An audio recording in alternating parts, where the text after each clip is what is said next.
قرآن مجید میں ہے ان اللہ لا یستحی من الحق، کہ اللہ تعالیٰ حق بات بیان کرنے سے حیا نہیں کرتے۔ حدیث میں بھی بعض ایسے مسائل کو اللہ کے رسول نے بیان کیا ہے صلی اللہ علیہ وسلم نے جو بظاہر حیا کے خلاف ہیں، مگر اس لیے بیان کیا کہ اگر آپ صلی اللہ علیہ وسلم بیان نہ کرتے تو لوگ ان بے شرمی کے کاموں میں مبتلا ہو جاتے۔ اسی وجہ سے میں بھی ہمت کر رہا ہوں کہ ایک اور ایسا گناہ جس میں لوگ مبتلا ہیں اور وہ ہے حیا کے خلاف، مگر ہے بہرحال شریعت کا مسئلہ اور لوگ اس میں گناہ میں مبتلا بھی ہیں، اس لیے بتانا ضروری ہے۔ وہ یہ ہے کہ لوگ شادی کے بعد بھی آج کی نوجوان نسل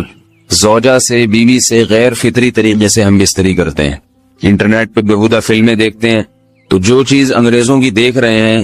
کہ ان کے کلچر آہستہ آہستہ میڈیا کے ذریعے ہمارے معاشرے میں بھی آ رہا ہے۔ اللہ کے رسول صلی اللہ علیہ وسلم نے لعنت فرمائی ہے، ایک روایت میں ہے کہ اللہ اس کی طرف دیکھے گا نہیں کہ جو اپنی زوجہ سے پچھلے راستے سے ہم بستری کرے گا۔ یہ بیماری بھی، یہ گندگی بھی لوگوں میں پھیلتی جا رہی ہے، خاص طور پہ جن کو لڑکوں سے بدفعلی کی عادت پڑ جائے تو وہ زوجہ سے فطری راستے سے ہم بستری نہیں کرتے۔ اللہ نے فرمایا کہ نساؤکم حرث لکم، یہ تمہاری زوجات ہیں، بیویاں ہیں، یہ نسل بڑھانے کے لیے ہیں، تو اسی راستے میں انسان اپنی خواہش کو پوری کر سکتا ہے جس راستے سے نسل بڑھتی ہے۔ اس کے علاوہ کسی اور راستے سے اپنی خواہش کو پورا کرنا یہ حرام ہے، گناہ کبیرہ ہے، گندگی ہے۔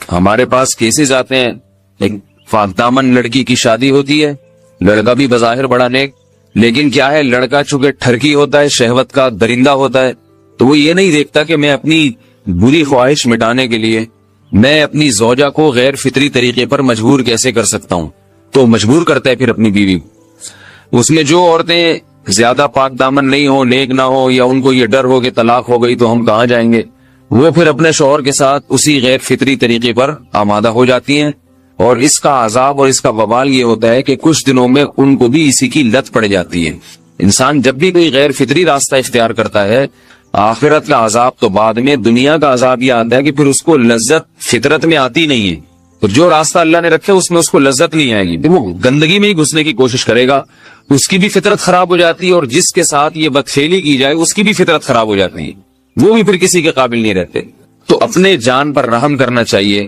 ہم انسان ہیں، ہم درندے نہیں ہیں، ہم گھوڑے نہیں ہیں، ہم گدھے نہیں ہیں، ہم جانور نہیں ہیں، ہم انگریز نہیں ہیں۔ انگریز نے تو حیا اور شرم کی تمام حدود کو توڑ دیا ہے، وہ تو درندے بن چکے ہیں۔ ہم تو درندے نہیں ہیں، ہم تو حلال کھاتے ہیں، پاک صاف رہنے کی کوشش کرتے ہیں، تو ہم ان کی جو کلچر دیکھ کے ہم ویسے درندے بننے کی کوشش کیوں کریں؟ تو یہ بہت بڑا وبال ہے، بہت بڑی برائی ہے جو ہمارے معاشرے میں آہستہ آہستہ جڑ پکڑتی جا رہی ہے، اور اس سے بیماریاں بھی پھیلتی ہیں۔ غیر فطری طریقہ ہے، بیماریاں بھی پھیلتی۔ ایسے کیسز آتے ہیں کہ جناب وہ مرد